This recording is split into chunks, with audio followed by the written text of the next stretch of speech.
Baik, Shalom. Selamat malam Bapak Ibu sekalian.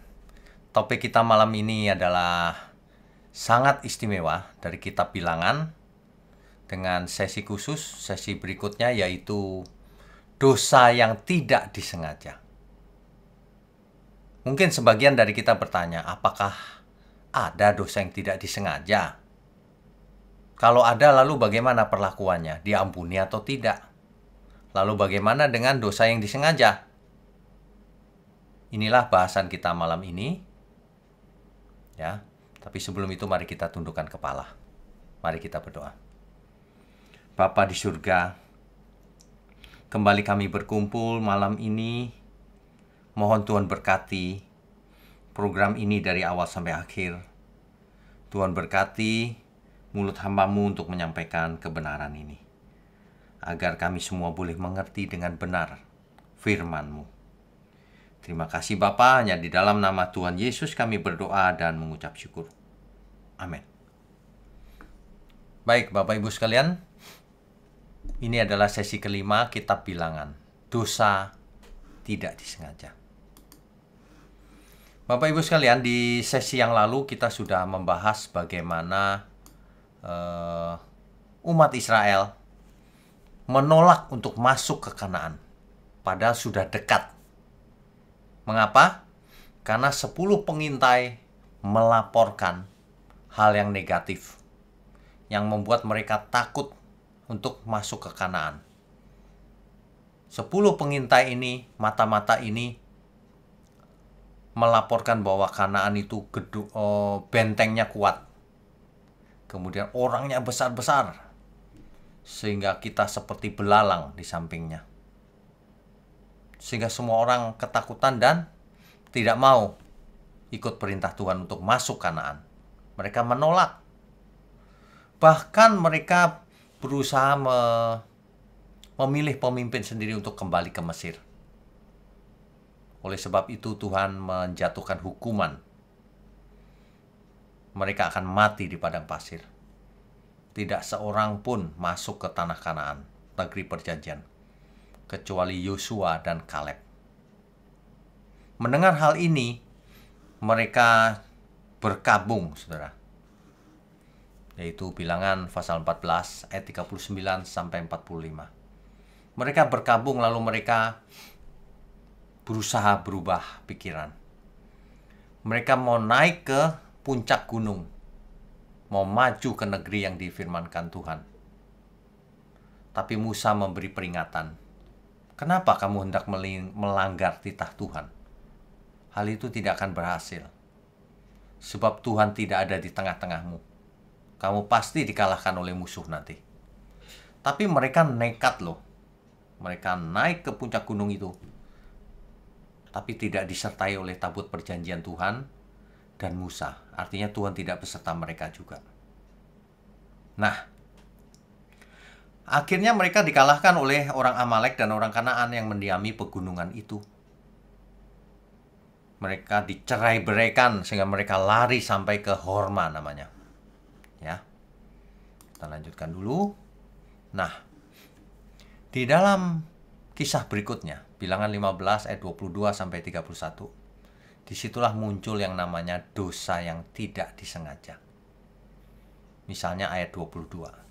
Apabila kamu dengan tidak sengaja melalaikan salah satu dari segala perintah ini yang telah difirmankan Tuhan kepada Musa, ayat 24-nya, dan apabila hal itu diperbuat di luar pengetahuan umat ini tidak dengan sengaja, ada solusinya. Itu memang dosa tapi tidak disengaja. Solusinya adalah maka haruslah segenap umat mengolah seekor lembu jantan muda sebagai korban bakaran, menjadi bau yang harum bagi Tuhan, serta dengan korban sajiannya dan korban curahannya. Sesuai dengan peraturan, juga seekor kambing jantan sebagai korban penghapus dosa, ya. Nah, jadi kalau ada dosa yang tidak disengaja, maka bisa ditebus dengan minta pengampunan dengan cara memberikan korban bakaran dan sebagainya sesuai peraturan. Kita sudah bahas peraturannya di kitab Imamat, ya. Di ayat 27 ini diulang lagi. Apabila satu orang saja berbuat dosa dengan tidak sengaja, maka haruslah ia mempersembahkan kambing betina berumur setahun sebagai korban penghapus dosa. Ya. Oke. Yang menarik adalah Bilangan pasal 15 ayatnya yang ke-30. Tetapi orang yang berbuat sesuatu dengan sengaja, nah ini perhatikan baik-baik. Kalau ada orang yang berbuat dengan sengaja, baik orang Israel asli, baik orang asing, orang itu menjadi penista Tuhan. Ia harus dilenyapkan dari tengah-tengah bangsanya. Sebab ia telah memandang hina terhadap firman Tuhan dan merombak perintahnya. Pastilah orang itu dilenyapkan.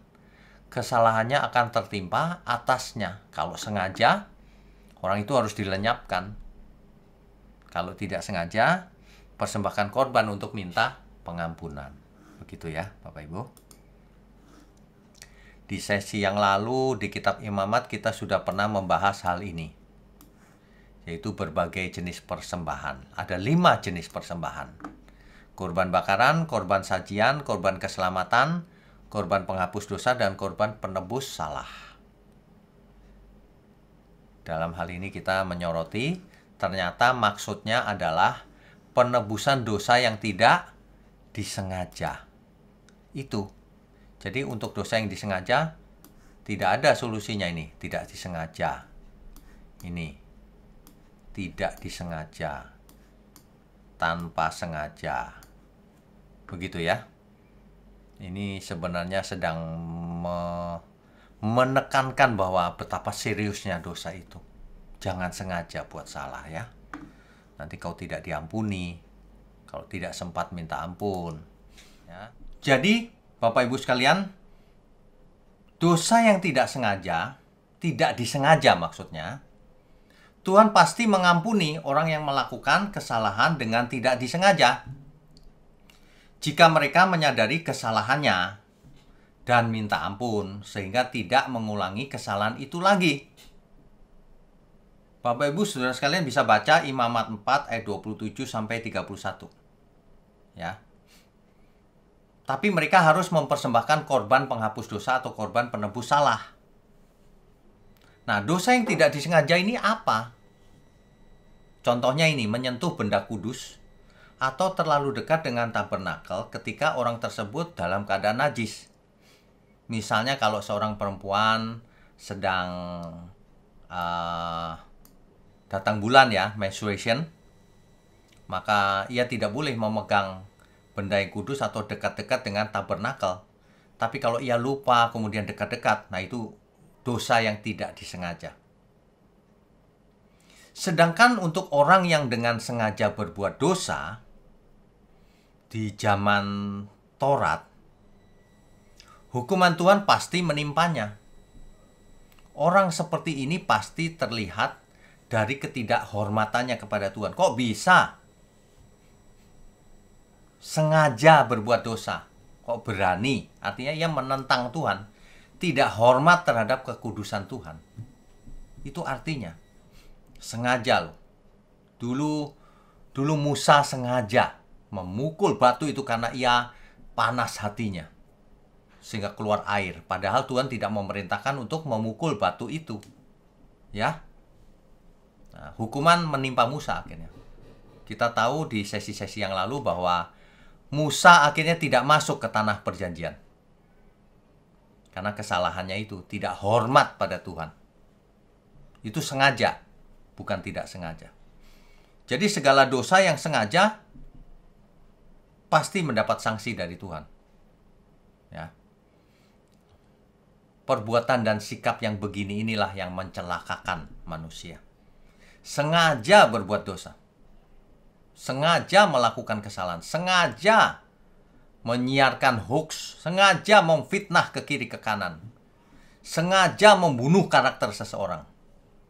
Sengaja korupsi. Sengaja selingkuh.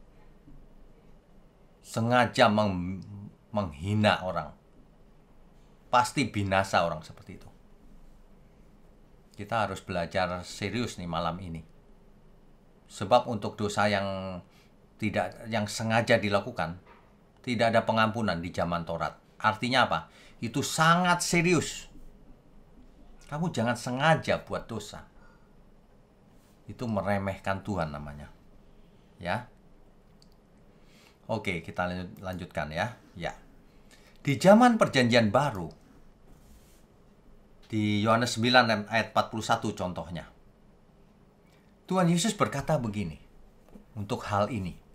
Sekiranya kamu buta, kamu tidak berdosa. Tetapi karena kamu berkata, kami melihat, maka tetaplah dosamu. Tuhan ingin menekankan bahwa kalau kamu tidak mengerti, ya itu masih namanya juga tidak mengerti. Kamu nggak salah. Tapi kalau kamu mengerti, tapi tetap kau lakukan dosa itu, maka dosamu tetap. Itu Tuhan yang mengajar, ya. Nah, di Yakobus 4 ayat 17. Jadi, jika seorang tahu bagaimana ia harus berbuat baik, tetapi ia tidak melakukannya, ia berdosa. Jadi jangankan sengaja berbuat dosa, sengaja pasif saja. Tahu bahwa ia harus berbuat baik, tapi ia nggak melakukannya, maka ia berdosa. Jadi hari ini kalau kita tahu apa yang baik, tapi kita tidak lakukan, maka kita berdosa. Ya, ini zaman Perjanjian Baru loh. Ya, oke. Di Lukas 23 ayatnya yang ke-34, Yesus berkata begini, ya Bapa, ampunilah mereka. Mengapa? Sebab mereka tidak tahu apa yang mereka perbuat. Mengapa Tuhan Yesus berdoa seperti itu? Karena orang-orang itu membunuh Tuhan di kayu salib. Mereka tidak mengerti bahwa yang mereka salibkan itu adalah Tuhan. Mereka tidak percaya Yesus Tuhan. Yesus ini menghujat Allah ini dengan mengaku sebagai Mesias dan sebagai anak Allah. Jadi mereka nggak ngerti bahwa Yesus itu memang anak Allah dan memang Tuhan gitu. Makanya Tuhan berkata, sebab mereka tidak tahu apa yang mereka perbuat. Jadi seseorang yang tidak mengerti tidak berdosa. Tapi kalau mengerti tapi tetap dengan sengaja melanggar, itu dosa. Jelas ya maksudnya ya? Baik, kita lanjutkan. Oke, di zamannya Taurat itu ada hukum mata ganti mata dan gigi ganti gigi. Ya. Contohnya di Keluaran pasal 21 ayat 23 sampai 25. Imamat 24 ayat 20, Ulangan 19 ayat 21. Itu contohnya. Mata ganti mata, gigi ganti gigi, nyawa ganti nyawa. Kecuali pembunuhan itu tidak disengaja. Bayangkan, saudara. Terjadi pembunuhan, tapi kalau itu tidak disengaja, pembunuhnya tidak dihukum mati. Tapi kalau itu sengaja, maka pembunuhnya dihukum mati. Hukum ini sebenarnya cukup adil, saudara. Orang yang merontokkan gigi seseorang, giginya harus dirontokkan. Sama. Adil, bukan? Orang yang membuat seseorang buta dengan sengaja, ya dia harus dibuat buta juga. Mata ganti mata, gigi ganti gigi. Orang yang membunuh dengan sengaja harus dibunuh. Kalau tidak sengaja, nah baru hukumnya lain. Itu diatur di hukum Taurat. Ya. Itu bisa dibaca dengan detail. Keluaran 21 ayat 12 sampai 13. Bilangan 35 ayat 9 sampai 34. Itu jelas tuh. Diulang lagi. Ulangan 4:42, Ulangan 19 ayat 4. Ya. Itu hukumnya. Itu adil sebenarnya. Dan lumayan baik. Mengapa? Kalau orang membunuh tapi tidak sengaja, dia nggak dibunuh. Dia harus pergi keluar kota dan seterusnya lah. Ada prosedurnya, Bapak Ibu bisa baca di ayat-ayat yang tadi.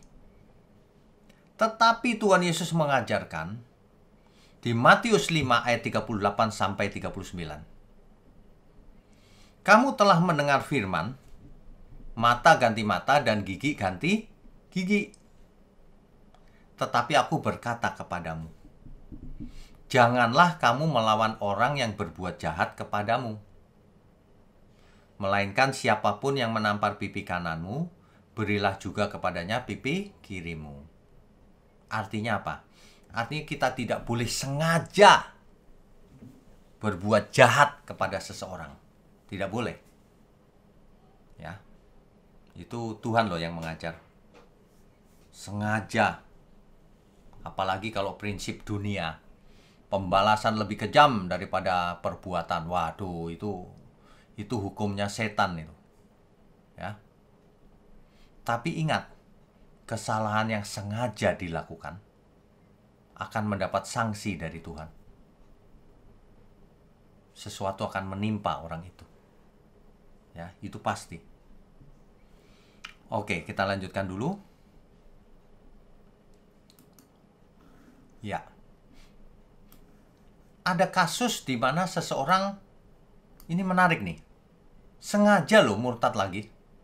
Ini kita baca ya dari Ibrani pasal 6 ayat 4 sampai 8. Ada kasus demikian nih, sebab mereka yang pernah diterangi hatinya, dan yang pernah mengecap karunia surgawi, dan yang pernah mendapat bagian dalam Roh Kudus. Siapa ini? Orang percaya bukan? Orang percaya. Dan yang mengecap firman yang baik, firman yang benar loh, bukan firman yang salah nih, dari Allah, dan karunia-karunia dunia yang akan datang, namun murtad lagi. Ini jelas loh padahal. Artinya apa? Orang yang sudah ada belajar firman dan sebagainya, bisa murtad lagi. Bahkan lebih jahat dari orang dunia. Bisa, jangan heran Bapak Ibu. Ada kasus demikian nih di Alkitab. Bisa murtad lagi. Jadi teologi yang mengatakan, kalau Tuhan sudah memilih umatnya ini tidak bisa menolak, tidak bisa murtad lagi, salah. Karena ada kasus, sudah dengar firman yang benar kok. Masa Tuhan yang mengubah dia supaya jahat? Itu keputusan diri sendiri. Namun yang murtad lagi, ini jelas banget nih, tidak mungkin dibaharui sekali lagi sedemikian hingga mereka bertobat. Nggak mungkin bertobat lagi. Kau sudah dengar firman, kau sudah mendapatkan Roh Kudus, kau sudah tahu karunia-karunia, tapi kamu balik lagi, murtad lagi. Persis seperti orang dunia, bahkan lebih jahat. Nggak mungkin bertobat lagi. Dengan apa kau ditobatkan lagi? Sudah ngerti firman?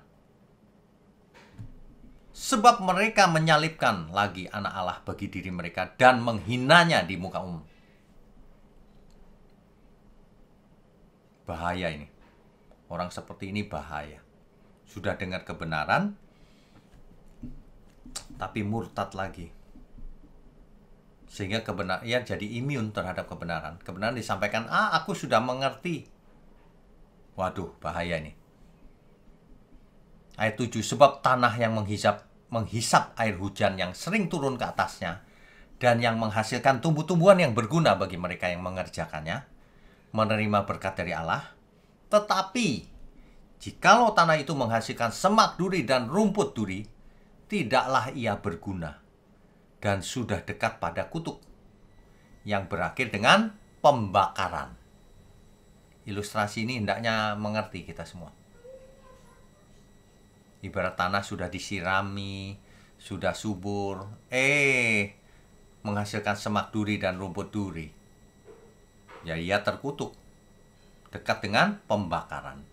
Begitu juga orang yang sudah punya Roh Kudus, mendengar firman, tapi jahat.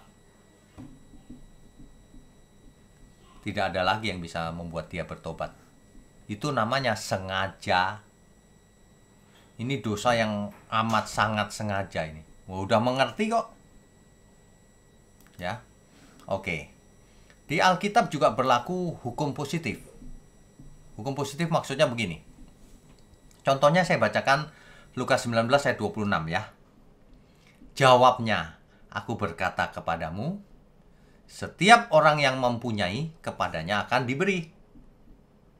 Tetapi siapa yang tidak mempunyai, daripadanya akan diambil juga apa yang ada padanya. Jadi orang yang punya tanggung jawab, punya iman, ya akan diberi. Tapi orang yang tidak bertanggung jawab, tidak punya iman, apa yang ada padanya diambil sekalian. Buat apa kau dikasih talenta dan sebagainya, gitu.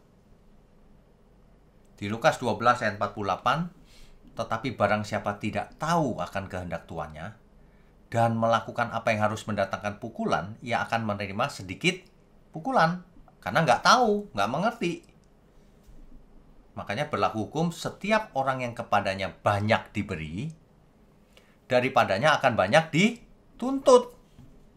Dan kepada siapa yang banyak dipercayakan, daripadanya akan lebih banyak lagi dituntut. Kita semua sudah menerima banyak, saudara. Mendengar firman yang benar, punya Roh Kudus, ya, sudah ditebus dosa kita, disertai dalam segala hal. Tapi kalau kita murtad lagi, berani jahat, itu artinya tidak menghormati kekudusan Tuhan. Itu artinya orang itu pasti binasa di hadapan Tuhan. Begitu. Karena sengaja. Beda dengan orang yang tidak sengaja. Orang yang sengaja seperti itu, saudara jangan bertanya, oh nanti kalau bertobat lagi Pak. Alkitab mengatakan orang seperti itu nggak bisa bertobat lagi. Ya kalau ada bertobat lagi ya pasti diampuni. Ini masalahnya biasanya sudah tidak bisa bertobat lagi. Orang-orang seperti ini biasanya melihat firman Tuhan, aku udah mengerti. Begitu, wah bahaya. Menjadi imun, kebal terhadap kebenaran. Nggak masuk lagi kebenaran. Karena merasa sudah mengerti. Ya. Jadi Alkitab atau firman kebenaran, perjanjian baru khususnya, itu bukan hanya hukum negatif yang merupakan kumpulan dari larangan-larangan. Jangan ini, jangan itu. Jangan membunuh, jangan mencuri, jangan menjadi saksi dusta dan sebagainya. Tetapi harus proaktif. Yaitu aku mau melakukan kehendak Tuhan. Bukan cuma jangan ini, jangan itu. Tapi aku mau melakukan kehendak Tuhan. Sebab berlaku hukum tanggung jawab. Yang diberi banyak, dituntut banyak. Yang bisa dipercaya, makin lebih banyak lagi dituntut. Begitu ya, Bapak Ibu ya. Kita teruskan dulu. Nah, jadi perjanjian baru itu, kalau perjanjian lama kan ada dosa yang tidak disengaja. Dan itu bisa diselesaikan dengan korban bakaran, korban penebus dosa, dan sebagainya. Tapi kalau di perjanjian baru, itu cuma satu. Kalau orang terkutuk itu nggak ada, udah selesai, sudah binasa dia. Di 1 Korintus 16 ayat 22 itu intinya. Siapa yang tidak mengasihi Tuhan, terkutuklah ia, Maranatha. Jadi orang yang tidak mengasihi Tuhan pasti binasa, pasti. Ya. Lukas 19 ayat 27. Seringkali orang berkata begini, kok Allah perjanjian lama tegas, kejam ya? Allah perjanjian baru itu lembut. Coba kita baca Lukas 19 ayat 27. Firman Tuhan demikian. Akan tetapi semua seteruku ini, yang tidak suka aku menjadi rajanya, bawalah mereka kemari dan bunuhlah mereka di depan mataku. Apakah kurang tegas? Sama. Allah yang sama itu nggak berubah. Ya, tegas. Artinya orang yang tidak suka Tuhan menjadi raja, ia pasti binasa. Itu artinya. Bukan kita disuruh membunuh, bukan. Ini gambaran bahwa mereka pasti binasa. Begitu ya. Makanya hidup ini adalah kesempatan satu-satunya untuk memilih apakah akan melanjutkan berbuat dosa secara sengaja dengan menolak Tuhan atau tidak mengasihi Tuhan, ataukah mengarahkan seluruh hidup ini supaya kudus dan mengasihi Tuhan. Coba kita bertanya pada diri kita. Kita itu sengaja mengarahkan hidup kita kemana. Jangan bilang nggak sengaja terus. Sengaja itu. Sengaja tidak takut Tuhan. Sengaja tidak mau belajar Alkitab. Sengaja tidak mau menolong orang yang membutuhkan pertolongan. Sengaja pelit. Dan banyak kesengajaan yang lain. Orang yang sengaja berbuat dosa tidak diampuni oleh Tuhan. Ya. Pertanyaannya begitu, sengaja diarahkan kemana hidup kita ini? Ibrani 9 ayat 27 memperingatkan kita semua.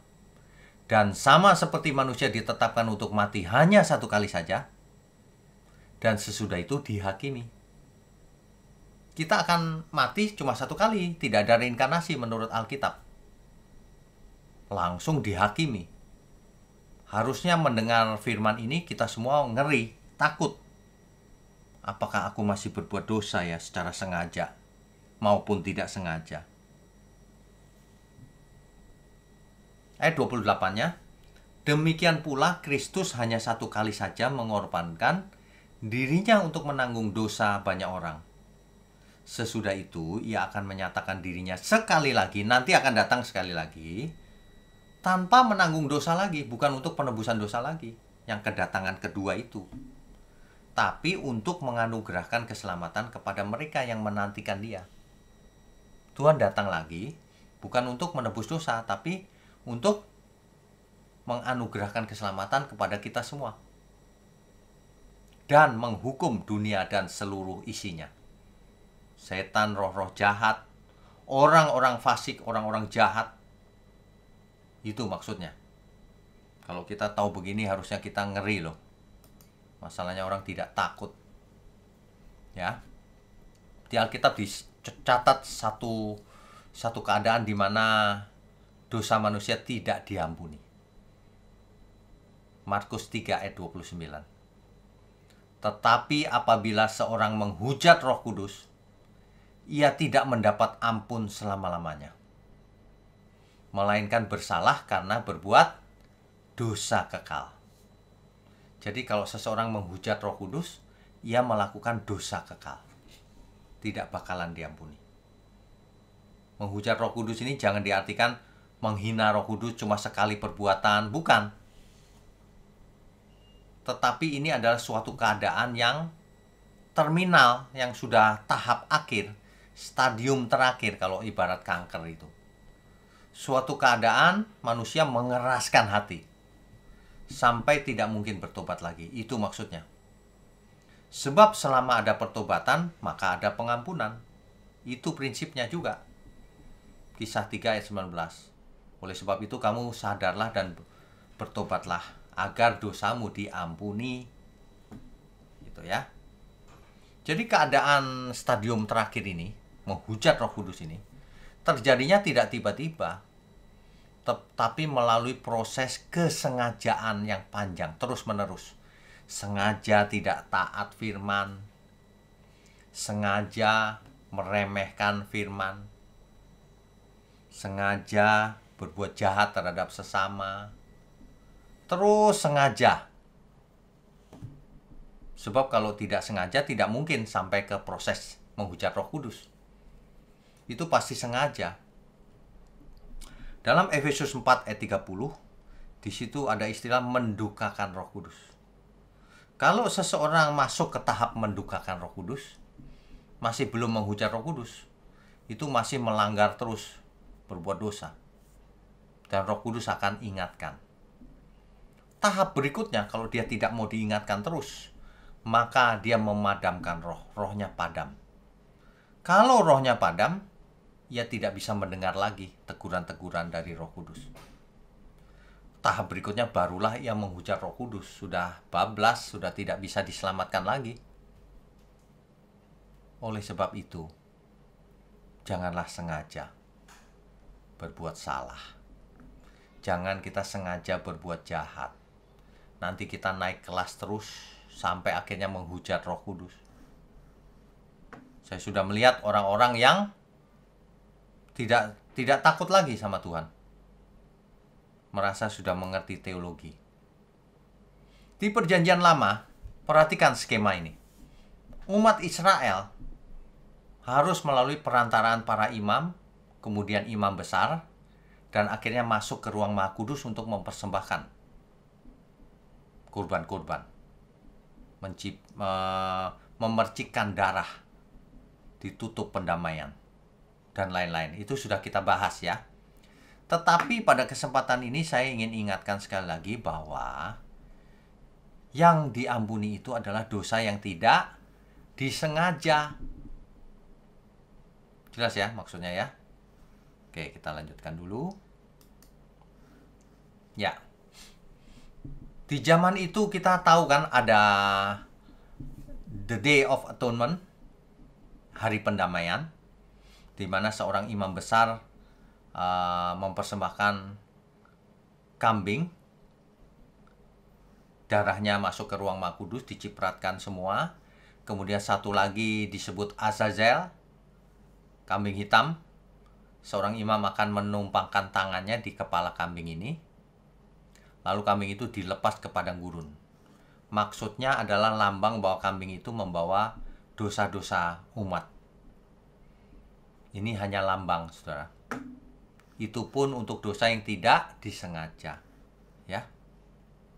Berikutnya. Nah, ini dia. Kita hidup di zaman perjanjian baru. Tuhan Yesus sudah mati di kayu salib. Satu-satunya imam besar, satu-satunya pengantara antara kita dan Bapa di surga. Ia duduk di sebelah kanan Allah Bapa. Melalui Tuhan Yesuslah kita menghampiri Bapa. Orang percaya yang menjadi imamat-imamat yang rajani mempunyai langsung akses ke imam besar untuk menghampiri tahta Bapa. Nah, dalam kasus ini bukan hanya dosa yang tidak disengaja yang diampuni. Segala dosa. Inilah yang menghibur kita semua bahwa dosa yang disengaja pun diampuni. Tetapi ingat, jangan buat dosa lagi. Sebab kalau seseorang setelah diampuni kemudian sengaja berbuat dosa lagi, maka sudah tidak ada ampun lagi. Hati-hati itu. Ya. Jadi sebenarnya ini cukup mengerikan. Tidak ada lagi, tidak ada penyalipan kedua lagi. Alkitab mencatat. Ada orang-orang yang murtad lagi tadi itu. Ia seolah-olah menyalibkan kembali anak Allah. Itu menghina sebenarnya. Yang Maha Tinggi turun supaya kita dosanya dihapuskan dan jangan ada dosa lagi. Ya. Nah, kalau dulu darahnya darah domba, sekarang darah perjanjian.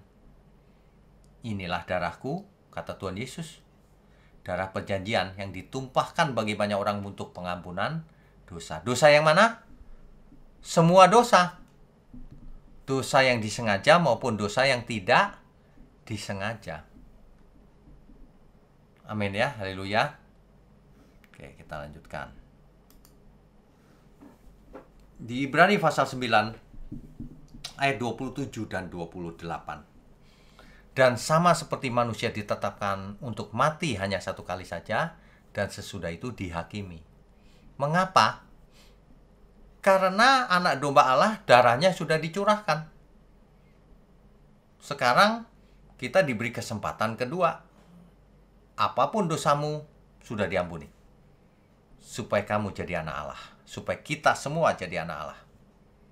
Jangan sengaja buat dosa lagi. Ya. Di ayat 28 ditekankan sekali lagi, demikian pula Kristus hanya satu kali saja mengorbankan dirinya untuk menanggung dosa banyak orang. Sesudah itu ia akan menyatakan dirinya sekali lagi tanpa menanggung dosa lagi. Jadi hari itu kalau Tuhan datang, masih ada yang berdosa dengan sengaja, hidup dalam dosa maksudnya, maka tidak ada ampun lagi. Tidak ada penebusan lagi. Inilah perjanjian yang terakhir dari Tuhan sendiri loh. Mari kita tanya lagi, hidup kita sengaja diarahkan kemana hidup kita ini? Ya. Rabu depan sesi ke-6 topiknya adalah pemberontakan terhadap Tuhan. Ya. Oke, kita stop dulu sharingnya. Baik. Bapak Ibu, malam ini kita sudah belajar bahwa ada dosa yang tidak disengaja. Ini bicara soal sikap hati. Ketika seseorang berbuat salah, apakah ia sengaja atau tidak? Sebab ada orang yang merencanakan dari dalam hatinya kejahatan. Nah, itu dibedakan tuh. Dosa yang tidak sengaja, ya orang itu tidak salah. Dosa yang karena orang itu tidak mengerti lalu ya buat salah, ya ia tidak bersalah, kata Tuhan Yesus. Tapi yang parah adalah ketika kita sudah mendengar firman, kita tahu bahwa Yesus Tuhan, kita tahu bahwa kita sudah dibeli lunas, kita tahu bahwa Roh Kudus sudah dimeteraikan dalam diri kita, dan Allah turut bekerja untuk mendatangkan kebaikan bagi kita. Kita mengerti loh itu. Tapi kalau kita masih berani tidak menghormati kekudusan Tuhan. Tidak menghormati kekudusan Tuhan itu dengan cara apa? Dengan cara melanggar firman. Dengan cara tidak menyukakan hati Tuhan. Antara lain, iri hati sama sesamanya. Yang lebih sukses, yang lebih kaya, yang lebih populer, yang lebih dari dirinya. Ia iri hati, itu tidak menghormati kekudusan Tuhan.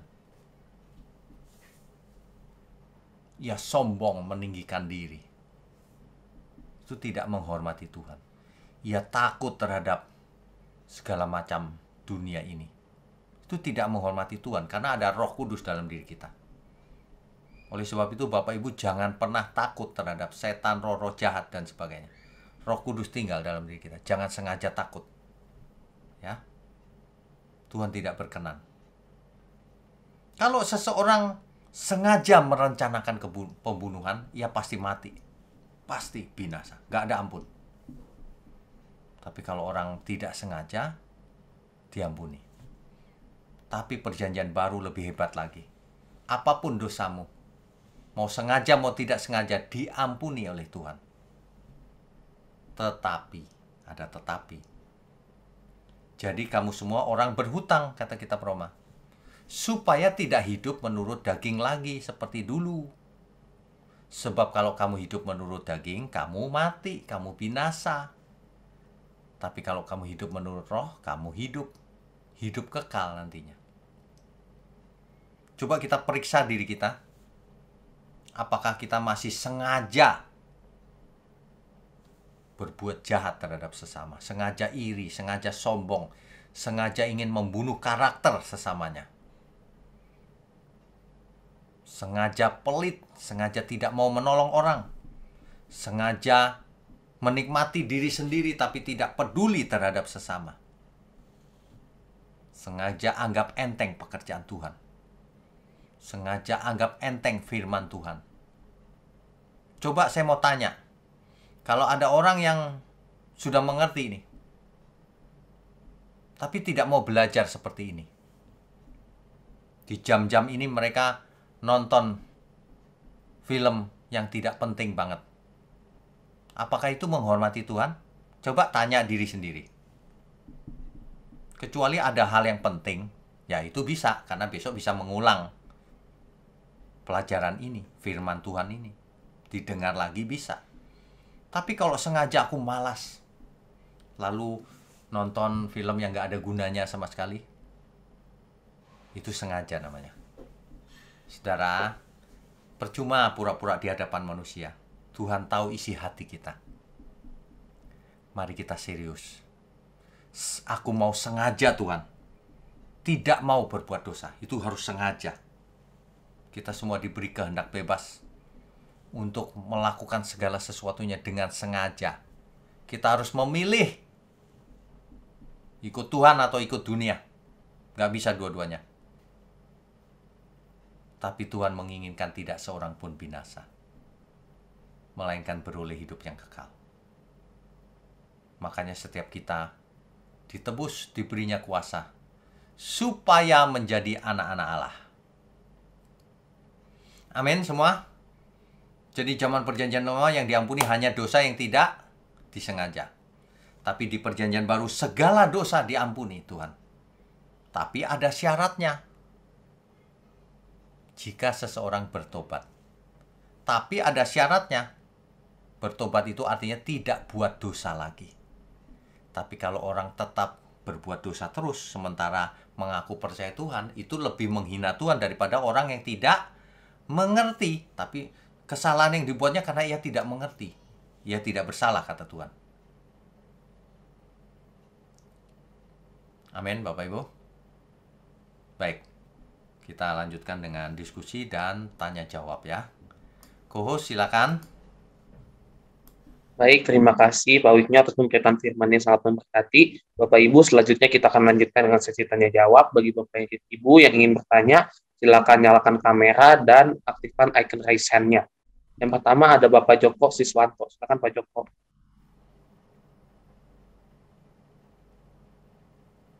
Selamat malam Pak Wigno. Selamat malam Pak Joko, silakan. Waduh, ini topiknya luar biasa banget Pak. Dalam banget Pak. Jadi saya juga baru sadar ternyata banyak dogma atau doktrin di firman Tuhan di gereja-gereja itu hanya sampai selamat begitu aja. Ya. Dan ikutin di YouTube juga orang banyak salah gitu loh. Ya. Orang Kristen enak ya, selamat, hanya ngaku dengan mulut dengan hati, percaya, selamat gitu. Ongkang-ongkang kaki selamat gitu. Ternyata mungkin mereka berpikir begini Pak, mungkin mereka berpikir gini, ketika masuk ke surga ditanya KTP-nya. Oh, KTP-nya Kristen boleh masuk surga gitu kali ya. Ya itulah. Ternyata ada sebuah perjuangan, ada sebuah kerja karena keselamatanmu. Jadi firman yang keluar dari mulut Allah itu akan tergenapi. Banyak yang terpanggil, sedikit yang terpilih gitu loh. Kadang-kadang saya ini juga, wah kalau matematikanya sempit banget, pintu sempit kan berat gitu Pak. Iya benar. Salib begitu ya. Betul. Nah ini banyak yang saya lihat hypergrace ya Pak ya. Hypergrace ya. Nah, hypergrace ya Pak, aliran hypergrace yang menyatakan sekali selamat tetap selamat begitu. Nah di sini ini betul-betul sekali selamat tetap selamat itu Calvinisme Pak. Oh gitu ya? Ya. Ya. Jadi pertanyaan saya Pak, mengapa setan itu atau iblis atau Lucifer ya itu tidak ada dosa diampuni Pak, sedangkan manusia gambar Allah itu bisa diampuni begitu Pak? Baik, ini pertanyaan bagus sekali ini. Kita harus mengerti prinsip pengampunan dosa. Kenapa dosa itu diampuni? Supaya yang menerima pengampunan itu tidak mengulang dosa yang sama. Berhenti berbuat dosa. Begitu maksudnya. Semua pengampunan maksudnya itu. Nah, sedangkan iblis atau setan itu sudah tidak bisa bertobat lagi. Karena sudah rusak rohnya. Nah, makanya tidak mungkin diampuni. Seandainya diampuni juga percuma. Karakternya nggak mau berubah, tetap jahat ya, percuma juga. Begitu Pak penjelasannya. Oke. Makanya bukan cuma setan Pak, manusia yang tidak mau berubah, yang nggak diampuni juga. Jadi kembali lagi ke manusia punya hak untuk berusaha atau diberikan sebuah pilihan Pak ya? Ya, kehendak bebas. Kehendak bebas itu ya? Bukan takdir Pak, bukan predestinasi, bukan. Oke. Berarti mungkin juga ilustrasi di mana Tuhan datang untuk mempelai yang layak gitu Pak ya? Ya, betul. Jadi mempelai layak kayak Matius 7 ayat 21, Hosea 6 ayat 4, umatku binasa. Jadi betul-betul emang perjuangan kita untuk menjaga keselamatan itu nggak main-main Pak ya? Ya, benar. Itu Tuhan sendiri yang mengulang-ulang bahwa kamu harus kudus. Nah, nilai-nilai ini Pak jarang dimunculkan dalam pengajaran Pak kayaknya Pak. Karena doktrinnya nggak begitu Pak. Karena doktrinnya gini, sudah percaya? Ya udah selamat. Nah, itu banyak ya soalnya mungkin jemaatnya takut kabur mungkin Pak ya. Ya, Karena ini pengajaran keras gitu loh Pak. ya benar. Jadi kalau sudah percaya Tuhan, ya kita tidak merokok, tidak itu salah satu yang mengotori Ya, bait Allah gitu ya. ya, Itu terus tidak dugem, tidak selingkuh, ya, hal-hal yang 10 hukum Taurat aja lah begitu loh. ya, minimal Nah, itu itu. kan harus berjuang Pak.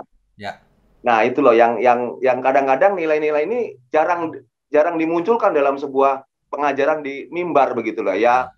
Sering-sering sebab hanya sebab penyelamatan banyak mimbar sibuk aja Pak. bicara persepuluhan, Pak. Ya justru ini saya juga, aduh, wah luar biasa banget begitu. Ternyata muncul di sini kita harus berjuang gitu loh. Ya, ya, Jadi mengarahkan hidup kita untuk hidup dalam sebuah kekudusan, untuk mengasihi Tuhan begitu loh. betul, Lebih lagi berkualitas dalam penyembahan tadi Pak gitu. betul, betul. Ya, Ya, ya, makasih betul. Pak. Oke, Terima Tuhan kasih. berkati. Tuhan berkati Pak Pak. Joko, luar biasa ini Pak Joko. Oke, berikutnya. Oke, selanjutnya ada Bapak Hengki. Ya, silakan Pak Hengki. Pak Engki, silakan. Selamat malam, Shalom Pak. Selamat malam, Shalom.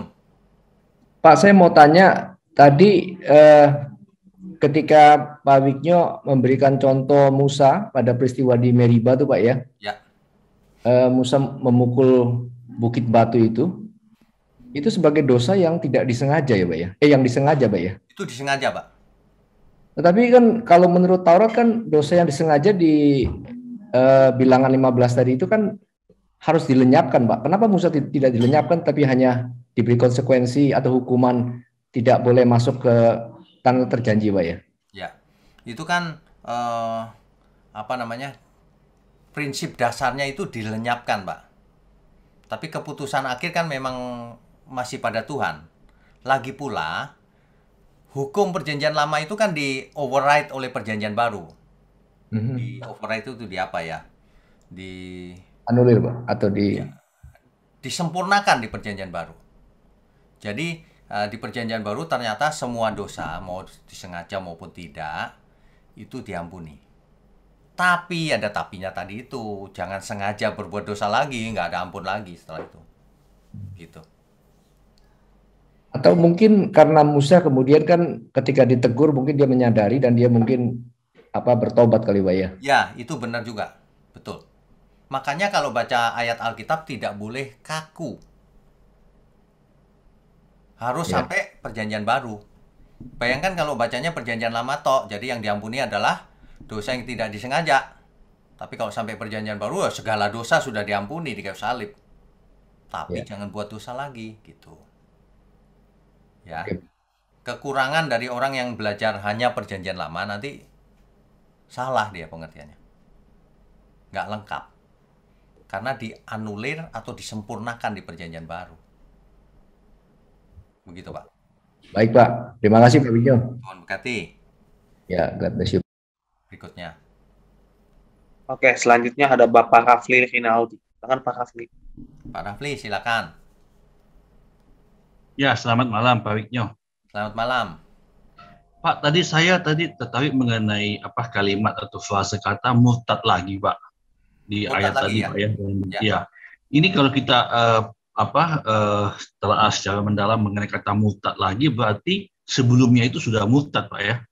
Taruhlah ambil contoh begini, Pak ya, kan di dalam kehidupan kita sehari-hari ini kan ada orang-orang yang misalnya sekarang sudah Kristen, tetapi karena keinginan untuk naik jabatan atau kedudukan ataupun menikah dengan pasangan yang tidak seiman, dia pindah ke agama, Pak ya. Nah, setelah semuanya itu berlalu, dia kembali lagi ke Kristen atau satu waktu dia pindah lagi. Itu pengertian mengenai murtad lagi itu berarti yang kedua kali, Pak ya? Atau bagaimana, Pak, menurut Pak Wiknyo? Sebenarnya kita semua itu orang murtad, Pak, awalnya. Terus lalu kita ketemu kebenaran, kita bertobat, kita memberi diri, belajar kebenaran, mau mengubah diri. Udah mengerti, udah dapat karunia dan sebagainya, murtad lagi. Balik lagi. Gitu maksudnya. Oh, berarti ini cuma satu kali, Pak, jadinya ya? Kali. Bukan pengertian dua kali ya? Betul. Nah, ya, oke.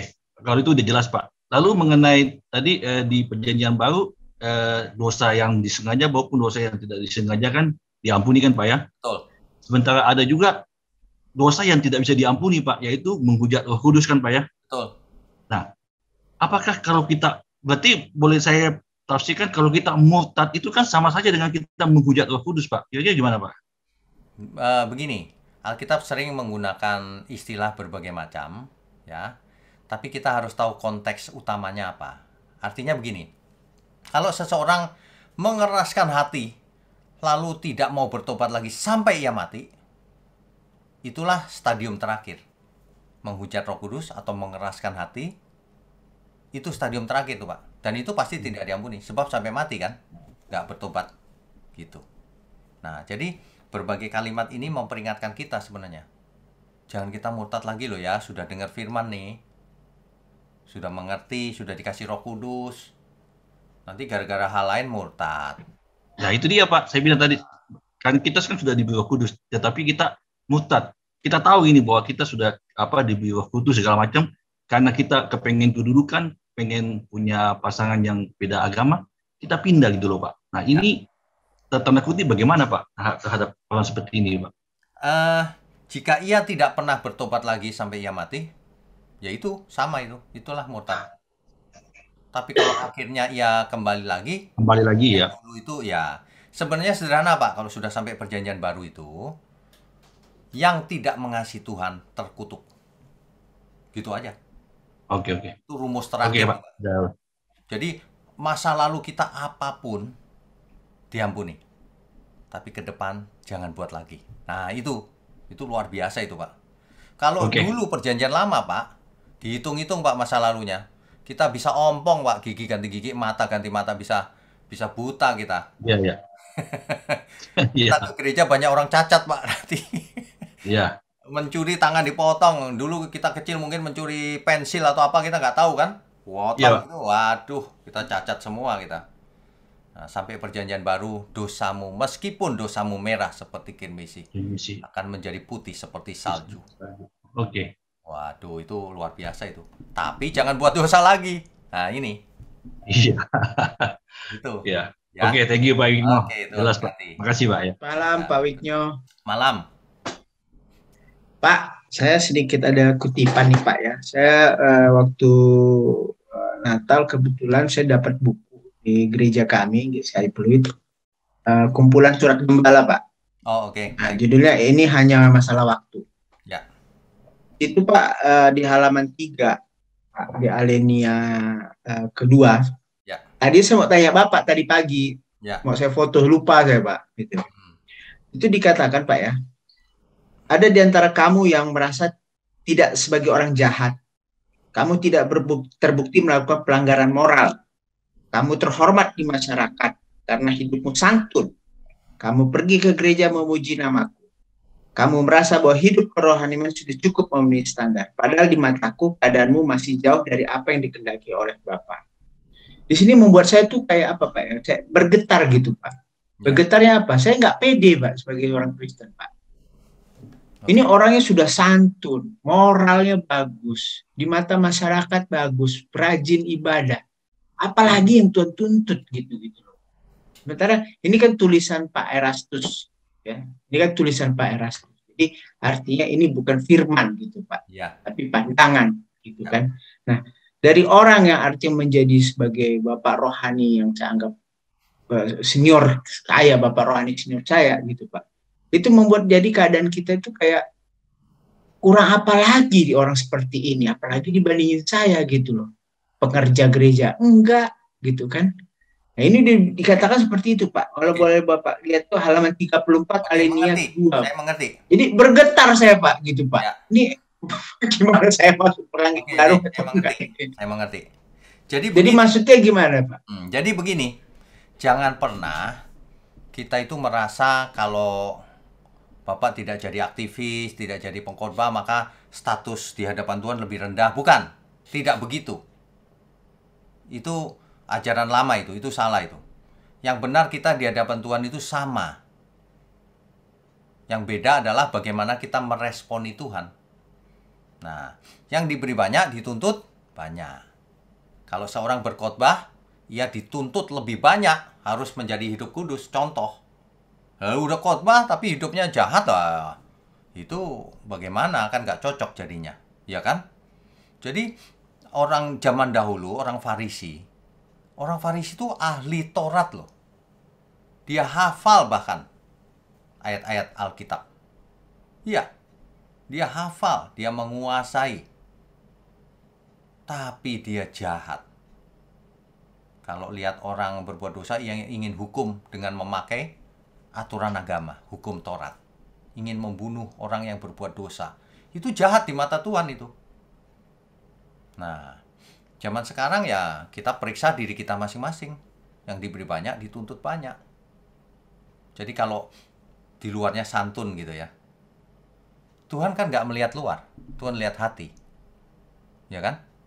Jadi kalau ada orang yang santun, kelihatannya luar, hati-hati, jangan tertipu oleh kesantunannya.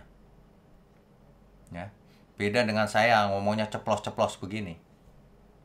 Ya, kalau ada orang yang santun gitu, lihat saja perbuatannya, apakah santun juga atau enggak. Oh, sekarang santun, nah nanti lihat. Karena kebenaran kan terungkap sesuai fakta soalnya. Jadi kita harus tidak boleh merasa minder dengan, waduh aku tidak melayani Tuhan di gereja maksudnya. Melayani Tuhan tidak harus di gereja. Seluruh hidup kita apakah Tuhan berkenan, gitu aja. Sederhana gitu Pak. Ya, itu maksudnya. Jadi jangan melihat kalau di gereja pasti lebih tinggi rohaninya, belum tentu.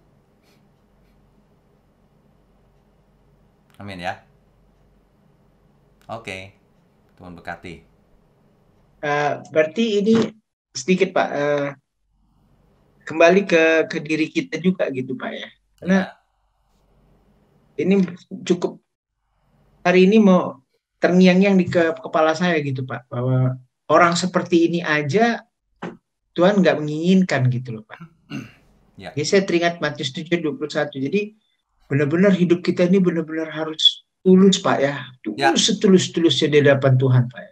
Jangan manipulasi Tuhan Pak ya. Memang nggak bisa ya Pak ya. Ya, nomor 1 itu ketulusan hati. Jangan kepura-puraan santun dan sebagainya. Tuhan nek lihat itu. Ya saya kalau doa pagi itu gitu Pak. Saya bilang Tuhan, saya nggak mau manipulasi Engkau Tuhan dengan permintaanku. Gitu Pak. Tulus salah itu Pak ya. Tulus saja. Kita kalau ketemu Tuhan tulus saja, nggak usah pakai bahasa yang indah-indah lah, apalah. Apa adanya aja kita bagaimana gitu. Tuhan pasti disukakan dengan itu, ketulusan. Ya. Kasih Pak. Dilanjutkan oleh Ibu Jenny Sutanto. Silakan Bu. Gini Pak, ya. Saya dari tadi pengajaran Bapak tentang dosa yang tidak diampunin dan dosa yang diampunin. Ya.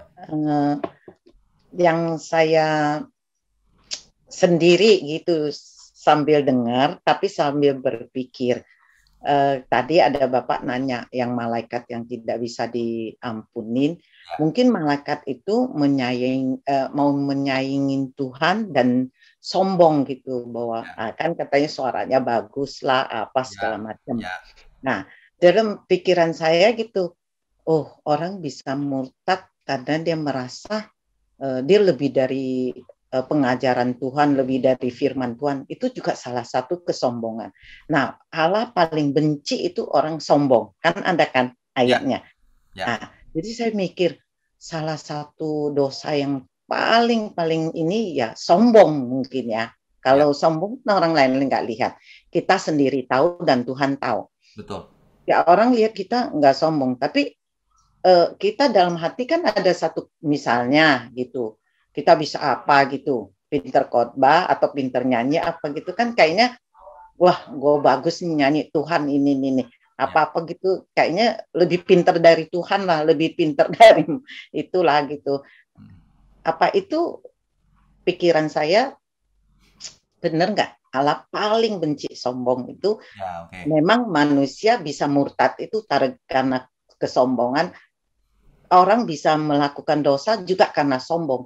Dia merasa, saya melakukan dosa, Allah juga ini. Itu kan satu kesombongan. Segala sesuatu dari kesombongan. Itu benar nggak? Itu benar sekali. Jadi ketika si Lucifer itu, aku mau menyamai yang maha tinggi, itu sombong sekali. Ketika Hawa mendengar suara si ular, bahwa kalau ia makan buah itu, ia akan menjadi seperti Allah. Itu sombong sekali itu. Ketika Kain sakit hati terhadap adiknya Habel, kenapa punyaku ditolak, itu sombong sekali itu. Kesombongan itu melahirkan banyak sekali karakter yang lain, iri hati. Karena sombong dia iri sama sesamanya. Sombong. Kalau dia rendah hati kan dia nggak iri. Dia iri, mestinya aku tuh gitu. Nah, itu kesombongan itu luar biasa itu. Menjadikan diri seseorang berhala. Akhirnya dirinya jadi berhala. Makanya musuh terbesar orang adalah dirinya sendiri sebenarnya. Gitu, Bu. Bapak ngajar gitu, dalam pikiran saya tuh kayaknya segala sesuatu itu dosa, segala sesuatu itu dari kesombongan deh gitu dalam hati saya gitu. Iya. Jadi saya pengen tanya gitu. Sekarang begini, kalau orang tidak mau mendengar suara Tuhan, lebih mau mendengar suara yang lain atau lebih mendahulukan kepentingannya sendiri-sendiri, sombong nggak itu? Tuhan aja nggak mau dengar dia. Sombong, iya kan? Berarti benar ya dalam hati saya berpikir. Benar. Cuma kesombongan itu nanti keluarnya dalam bentuk macam-macam, Bu. Iya. Dalam bentuk menindas sesamanya, dalam bentuk iri kalau ada orang lain yang lebih sukses. Gitu. Dia nggak bisa merendahkan diri, nggak bisa. Tidak bisa berjiwa besar menerima. Nggak bisa, nggak mungkin. Dia tidak bisa mendudukkan dirinya di hadapan Tuhan dengan benar. Sombong. Gitu. Ya. Berarti benar ya. Ya, benar. Makasih ya Pak. Ini ya. Tuhan berkati. Tuhan berkati. Ya, berikutnya. Oke, selanjutnya ada Bapak Gustiawan Andreas. Silakan, Pak. Silakan, Pak. Ya, selamat malam Pak Wignyo. Selamat malam. Mau bertanya, apakah kasih itu di dalam perjanjian baru itu bisa menjadi hukum syariat, Pak? Apa? Bagaimana? Apakah? Kasih. Oh, oke, baik. Di perjanjian baru tidak mungkin menjadi hukum syariat. Mengapa? Karena dari awal sudah dinubuatkan oleh Nabi Yeremia bahwa aku akan menaruh hukumku. Nah, hukum yang tadinya bentuknya syariat Taurat itu, Pak, di dalam akal budimu, di dalam hatimu, di dalam perasaanmu. Nah, itu akibatnya apa? Tidak jadi syariat. Itu sebabnya. Tapi kalau kasih gitu, Pak? Ya. Kasih. Itu bukan syariat, Pak. Itu kalau mau disebut syariat, ya terserah. Hukum yang terutama, ingat, kasihlah Tuhan Allahmu dan kasihlah sesamamu. Itu hukum yang terutama. Nah, itu berlaku sampai selama-lamanya.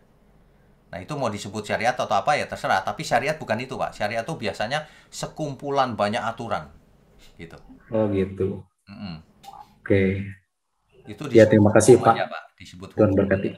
Tuhan berkati. Sebelum kita akhiri, kita tundukkan kepala dulu yuk. Mari kita berdoa. Bapa di surga, terima kasih Tuhan. Dalam banyak kesibukan di antara anak-anak-Mu ini, mereka menyempatkan diri untuk belajar dengan sungguh-sungguh firman kebenaran ini. Berkati hidup mereka, baik berkat jasmani maupun berkat rohani. Terima kasih Tuhan, Tuhan berkati tangan-tangan yang mendukung gerejamu ini. Tangan-tangan yang mendukung untuk mendistribusikan, membagikan, share pelajaran ini kemanapun mereka membagi. Terima kasih Tuhan. Sebelum kami akhiri, kami mau sambut segala berkat yang turun dari surga. Baik berkat jasmani, berkat rohani, kesehatan, umur panjang, agar hidup kami berguna bagi pekerjaan Tuhan, agar hidup kami menjadi berkat bagi dunia yang gelap ini. Terima kasih Tuhan, hanya di dalam nama Tuhan Yesus kami sudah berdoa dan mengucap syukur. Haleluya. Amin.